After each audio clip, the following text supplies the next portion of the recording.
Doctor എം.ജി.എസ്. Narayanan സ്വന്തം വഴി വെട്ടിത്തുറന്ന ചരിത്രകാരൻ. താൻ വെട്ടിത്തെളിച്ച പാതയിലൂടെ മാത്രം ചരിത്രവസ്തുതകളെ വിശകലനം ചെയ്യാൻ ഇഷ്ടപ്പെട്ട മഹാനായ മനുഷ്യനായിരുന്നു വിട പറഞ്ഞ ഡോക്ടർ എം.ജി.എസ്. നാരായണൻ. ചരിത്രം പറയാൻ അദ്ദേഹം ആരുടെയും ഇംഗിതങ്ങൾക്ക് വഴങ്ങിയില്ല. ചരിത്രത്തെയും രാഷ്ട്രീയത്തെയും സമൂഹത്തെയും സംബന്ധിച്ച തൻ്റെ അഭിപ്രായങ്ങൾ വെട്ടിത്തുറന്നു പറയാൻ മടികാട്ടാതിരുന്ന അദ്ദേഹത്തിൻ്റെ നിലപാടുകൾ പലപ്പോഴും വിവാദങ്ങൾക്കും വിമർശനങ്ങൾക്കും വഴിമരുന്നിട്ടു. ഒന്നിനു പിറകെയും പോകാത്ത വ്യക്തിത്വം എന്ന നിലയിലായിരുന്നു എം.ജി.എസിൻ്റെ ജീവിതം. വീട്ടുകാർ ഡോക്ടറാക്കണമെന്ന് ആഗ്രഹിച്ച കുട്ടി ആരോടും പറയാതെ ക്ലാസ് മാറി ചരിത്രവഴിയിലേക്ക് സഞ്ചരിച്ചതിൽ തുടങ്ങുന്നു എം.ജി.എസിൻ്റെ നിലപാടിലെ വ്യക്തത. ഇന്ത്യൻ ചരിത്ര ഗവേഷണ കൗൺസിലിൻ്റെ ചെയർമാനായിരുന്നപ്പോൾ അന്നത്തെ മാനവ വിഭവശേഷി മന്ത്രിയായിരുന്ന മുരളി മനോഹർ ജോഷിയിൽ നിന്നുണ്ടായ ഒരു അനുഭവം അദ്ദേഹം വ്യക്തമാക്കുന്നത് ഇങ്ങനെയാണ്. ഒരിക്കൽ അദ്ദേഹം എന്നോട് ചോദിച്ചു, ശങ്കരാചാര്യരെ 8-ാം നൂറ്റാണ്ടിൽ നിന്ന് മാറ്റി BC 3000-ലാക്കാൻ പറ്റുമോ? അധികാരികളുടെ ആവശ്യങ്ങൾക്ക് വഴങ്ങാത്ത എം.ജി.എസ്. പിന്നീട് ഹിസ്റ്റോറിക്കൽ കൗൺസിലിൻ്റെ അധ്യക്ഷസ്ഥാനം രാജിവെക്കുന്നതാണ് കണ്ടത്. ചരിത്രകാരന്മാർ ഏതെങ്കിലും ഭാഗത്ത് നിൽക്കണമെന്ന കീഴ്വഴക്കത്തെ അദ്ദേഹം അവഗണിച്ചു. ഒരു കള്ളിയിലും ഒതുങ്ങാത്ത ചരിത്ര പണ്ഡിതനായിരുന്നു എം.ജി.എസ്. തൻ്റെ ഓരോ പ്രസ്താവനയ്ക്കും നിഗമനത്തിനും ഒരു കൂട്ടം തെളിവുകൾ നൽകിക്കൊണ്ട് സാധൂകരണം നൽകുന്ന അദ്ദേഹത്തിൻ്റെ രചനാശൈലി പിൽക്കാല ഗവേഷകരിലുണ്ടാക്കിയ സ്വാധീനം ചെറുതല്ല. ശാസ്ത്രീയ ബോധമുള്ള ചരിത്രകാരന്മാരെ പരിശീലിപ്പിച്ചെടുക്കുന്നതിനും അദ്ദേഹം മുന്നിട്ടിറങ്ങി.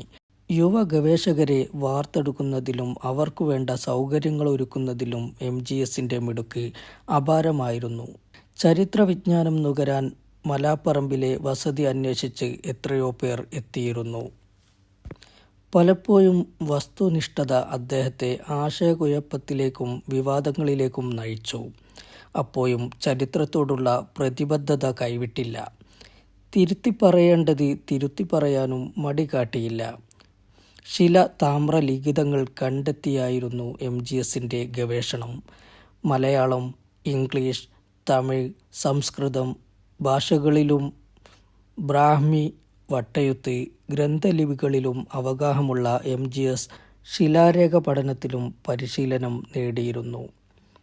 യൂണിവേഴ്സിറ്റി ഓഫ് ലണ്ടനിലെ School of Oriental and African സ്റ്റഡീസിൽ Commonwealth Academic Staff Fellow, University of Moscow, ലെനിൻഗ്രാഡിലെ ഇൻസ്റ്റിറ്റ്യൂട്ട് ഓഫ് ഓറിയൻ്റൽ സ്റ്റഡീസ് എന്നിവിടങ്ങളിൽ visiting fellow, Tokyo University of Foreign സ്റ്റഡീസിലെ Institute of Language and Cultures professor emeritus, Mahatma Gandhi സർവകലാശാല, മാംഗ്ലൂരു സർവകലാശാല എന്നിവിടങ്ങളിൽ visiting professor എന്നീ നിലകളിൽ പ്രവർത്തിച്ചിട്ടുണ്ട്. 92-ാമത്തെ വയസ്സിലാണ് എം.ജി.എസിൻ്റെ ആദ്യത്തെ കവിതാ സമാഹാരം മരിച്ചു മമ ബാല്യം പ്രകാശിതമായത്. 2024 ആഗസ്റ്റ് 20-ന് അദ്ദേഹത്തിൻ്റെ ജന്മദിനത്തിലായിരുന്നു അത് പ്രകാശനം ചെയ്തത്. ബാല്യകാലത്ത് എഴുതി ശേഖരിച്ചു വെച്ച കുറിപ്പുകളിൽ നിന്ന് കണ്ടെടുത്തത് ഭാര്യ പ്രേമലതയാണ്. കൂട്ടുകാരും ശിഷ്യരും ചേർന്ന് പുറത്തിറക്കി. കുട്ടിക്കാലത്തെ പ്രണയവും കമ്മ്യൂണിസ്റ്റ് ആശയങ്ങളോടുള്ള ആഭിമുഖ്യവുമെല്ലാം ഇതിൽ കടന്നുവരുന്നു. പ്രേമം, വഞ്ചന, സന്ദേശം, കാമിനി എന്നീ കവിതകളും ഗ്രാമഭംഗി, മരിച്ചു മമ ബാല്യം, സമരപ്രഖ്യാപനം, നിത്യതയുടെ പൂന്തോട്ടം, ചൈനയിലെ ചെന്താരം, കൊയ്ത്തുകാരി തുടങ്ങിയ കവിതകളും ഈ സമാഹാരത്തിലുണ്ട്. രാഷ്ട്രീയം, പ്രകൃതിസ്നേഹം, യൗവനം, തത്വശാസ്ത്രം തുടങ്ങിയ വിഷയങ്ങളിലുള്ള സൃഷ്ടികളുമുണ്ട്. ജാലകങ്ങൾ എന്ന പേരിലുള്ള ആത്മകഥ 2018-ലാണ് പുറത്തിറക്കിയത്.